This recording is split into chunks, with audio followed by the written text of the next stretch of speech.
po halimbawa, meron tao gusto ka ibagsak. Huwag ka mag-alala. Ang Diyos ang magbabagsak sa kanya.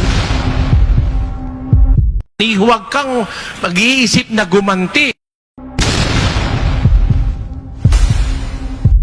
Pakinggan niyo po sa unang Korinto Kapitulo 3. Hindi ba ninyo nalalaman na kayo'y templo ng Diyos at ang Espiritu ng Diyos ay nananahan sa inyo? Kung gibain ng sino man ang templo ng Diyos, siya'y igigiba ng Diyos, sapagkat ang templo ng Diyos ay banal, na ang templong ito ay kayo. Ayon, ang Diyos ang gigiba dun sa gustong maggiba sa kanyang mga lingkod. Wala po kayong dapat alalahanin, kapatid. Hindi po natin sila dapat labanan, kapatid.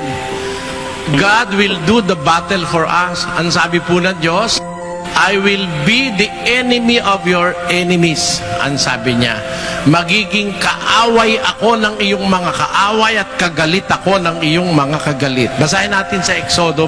Datapwat kung didinggin mong lubos ang kanyang tinig at gagawin mo ang lahat ng aking sinasalita, ay magiging kaaway nga ako ng iyong mga kaaway, kaalit ng iyong mga kaalit.